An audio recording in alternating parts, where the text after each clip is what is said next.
Hi there, everybody. Mike from geekmentality.com. If I look disheartened, it's because I just talked for 5 minutes into a camera that was off. Then I went back and talked for another 45 seconds to a camera that was on, but not recording. So I was batting 0 for 2.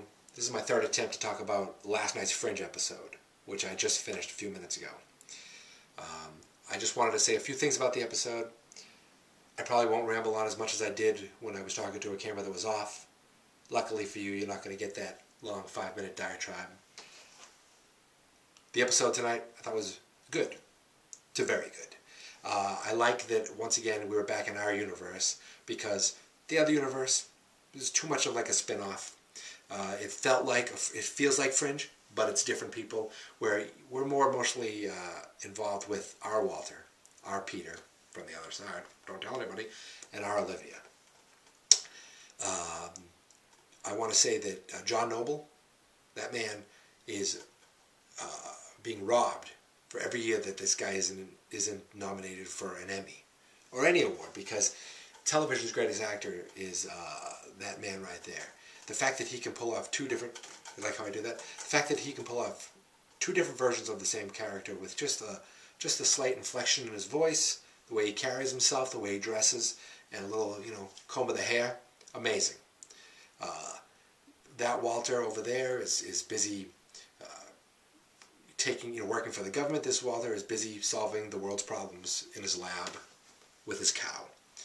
And our Walter found that maybe the other Walter isn't quite as evil as he originally thought, because we had that issue with the Amber problem, and our Walter almost decided to go with the same thing, or pretty much did decide to go with the same thing.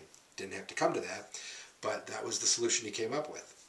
Now Nina reminded him that, hey, you're asking the questions. You're saying to yourself, why am I doing this? Should I be doing this? Whereas that Walter probably wouldn't say that, unless it's working with children. That Walter would say, no way. This Walter would say, hey, sure, why not? But good episode because of that. Good episode because, for you Peter Olivia fans, what do they call them? Polivias? I don't know. I'm not one of those I don't even want to say the word shipper, but I'm familiar with the word and I know it, so how could I not say it? I guess I am one, even though I don't like the word. Anyway, it was nice to see them get together at the end of the episode, and everything should be fine and peachy, right? What? Oh, the babe. Right. Okay. There is that little problem of on the other side. There is the little Peter.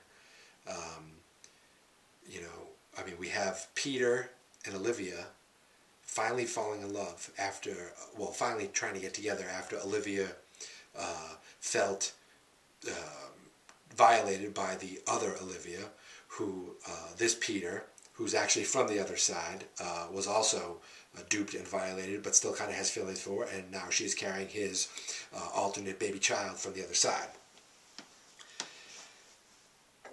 I like when, as the furnace goes on, I like when the conflicts between two characters are resolved in a TV show, when I care about the characters, and it's like, oh good, we don't have to worry about that anymore. Great, now Peter and Olivia can go on and solve their Fringe cases and everyone's happy, except that we all know the baby's going to come in and it's going to cause all kinds of turmoil. Now you think, baby, jump in the shark, but Fringe is going to do it right. I have faith in the writers, I have faith in the actors, I have faith in the story, and I think they could do it right. I did like how the episode kind of showed how people on the other side, people are seeing ghosts, and a ghost of loved ones, and maybe what they're actually seeing is people on the other side. Now, is that a rift, or is that what all people on this world see as ghosts? So when you watch Ghost Hunters and you see that little white dot moving around, is that really just someone with a flashlight on the other side walking around their house? I don't know, those shows just don't make any sense to me. This episode was good because we stuck with the big story of the two universes, but we got to do it with our people. this episode was good because John Noble, Walter Bishop, said that he scientifically proved that breakfast was the most important meal of the day in 1973, and that was my favorite part. And plus he made some awesome pancakes, and we know how much Walter Bishop loves to make his junk food and eat his junk food. I'm kind of losing my mind because this is the third time I've hit record. So if it's not recording now, I'm just going to, jump through this wall. But you won't see it because it's not recording. And that's not a wall, it's a window. So I haven't seen the previews for next week. I have a feeling that we're going to start getting close to, seeing more other side stuff, which I have to just say is okay. But I wish that we went back. If we went back and forth in an episode, where we had our side, their side, our side, their side, I'd be fine with that. It's when they just go on that side altogether and you're like, hey, I want to see some, I don't get my Josh Jackson fix. Yeah, I guess I enjoy seeing Joshua Jackson. Sue me, big deal. But I have a feeling, that pretty soon, it can't be too many more episodes, that Peter and Olivia find out that faux Olivia is pregnant. That's the new, nervousness of a television fan. It's like, oh, there's this giant secret, and we all know it. You and I know it. You and I know it, but no one on our side, none of the people we're rooting for knows it. It's not like Walter knows it, but he's hiding it. None of them know it, and it's all going to be a shock to all of them. And I'm afraid that it's going to tear our Olivia and their Peter, the only Peter, tear him apart, just like this. That's the tearing apart motion. And I'm afraid, obviously we're all afraid, what Sam Weiss said is that, maybe Peter will choose the other side because that's where his baby will be. How is Peter going to choose our side and help his baby? Because that, I think, is the key. I don't think he wants to abandon his child. I don't think he wants to be with that Olivia. But I don't think he wants to ruin the universes. But I guess he has to choose one or the other.